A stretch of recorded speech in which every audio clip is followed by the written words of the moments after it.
First delegate is item 6.1, Jennifer Henry, plant-based treaty respecting how the City of Hamilton food services and catering practices could be better aligned with Hamilton's existing environmental commitments through increased plant-based menu options in city buildings and at city-hosted functions. This is an in-person delegation. Chair and members of committee, thank you for the opportunity to speak today. My name is Jenny. I'm a proud resident of Ward 3 and a representative of the Plant-Based Treaty, an international initiative that works with cities and institutions on climate-aligned policy. I'm here to talk about a practical way the City of Hamilton can better align its day-to-day operations with the climate commitments Council has already made, specifically through the food served in city buildings and in city-hosted functions. This is not a proposal to reduce services or remove choice. It is a proposal to align municipal practice with existing municipal policy.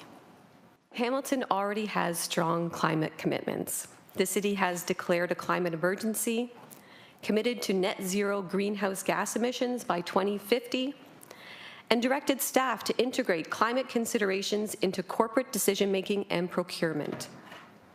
Those commitments are clear and on public record. As the city continues to advance its climate commitments, there is an opportunity to look at how those goals are reflected in everyday operational decisions. Food has a measurable climate footprint. Global food systems are responsible for about 1/4 of all greenhouse gas emissions, on par with major sources like the global energy sector. Within food systems, animal-based foods, especially meat and dairy, contribute the majority of those emissions, with beef and lamb among the most carbon-intensive food products. By contrast, plant-based foods, such as grains and legumes, have much lower emissions per unit. This means serving plant-based meals can meaningfully reduce carbon footprint of food served by an organization. This is not a fringe claim, but well-established environmental research and widely acknowledged by governments and institutions globally.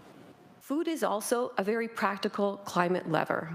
Unlike other climate initiatives, changing food defaults requires no new infrastructure, requires no technical innovation, can be implemented through procurement standards and catering guidelines, and can be piloted, measured, and adjusted. 66 cities in Ontario and around the world have already endorsed the Plant-Based Treaty and moved on issues in ways that reflect their climate commitments. For example, the City of Toronto has committed to reducing greenhouse gas emissions from its food procurement by 25% by 2030 under the Cool Food Pledge. Richmond Hill recently passed a motion to include more plant-based options in civic events in alignment with its emissions plan. In the United States, New York City's municipal food services are demonstrating measurable emission reductions by serving plant-based meals as defaults, showing how operational change can support climate targets. We've also seen similar commitments from the City of Mississauga, Brampton, Caledon, and Vaughan.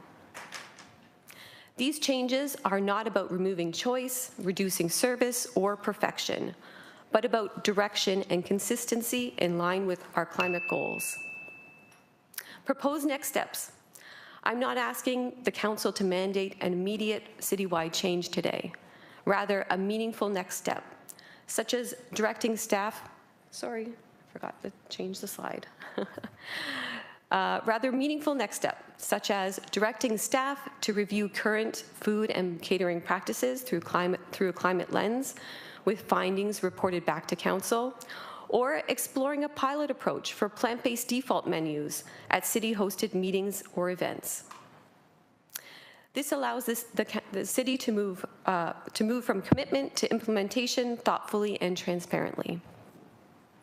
Hamilton already has shown leadership through its climate commitments. Aligning everyday operational choices, including food, is one way to continue that leadership.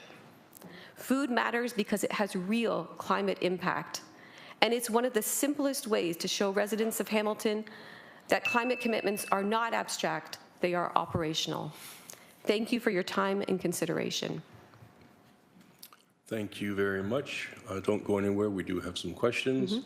Councillor Tammy Wang, please.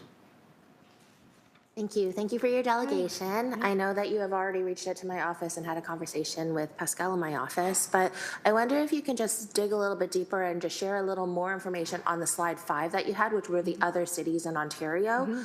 Perhaps you can give us other examples. I think the more recent one was Mississauga that just recently passed that. What was their sort of operational sort of expectation out of passing that motion to endorse the plant-based treaty? I wonder if you can just share that information. Yeah, so when cities endorse the plant-based treaty, it comes along with some sort of commitment to operational change. I shared some of those examples. The rest of the examples, I think, would be on the website. I don't have it offhand what Mississauga did, but I can definitely follow up with you on exactly what they did. Okay, and then as well, what are some of the other ways in which you're enabling the plant-based treaty beyond coming to a council? Because I do know that the plant-based treaty is not really just for municipalities. So what are the other sort of areas that you're trying to reach into in order to drive this shift? Yeah, so it's not just cities, but individuals are also being asked to endorse the plant-based treaty, and there's raising awareness about shifting and what the kind of impact it has on the climate is happening with individuals as well. I'm not sure how many individuals have actually signed the plant-based treaty, but there's a lot, and there's more information on the website as well. Okay, and my last question through you, Chair, is a question around what do you think Hamilton should do as a measurable impact beyond potentially passing this as a motion and declaring this, but what would be your expectation in terms of what you would like to see from this council on furthering that declaration? Yeah, we would love support from council members in endorsing the plant-based treaty and in making some commitment towards increasing the plant-based options or making plant-based options a default.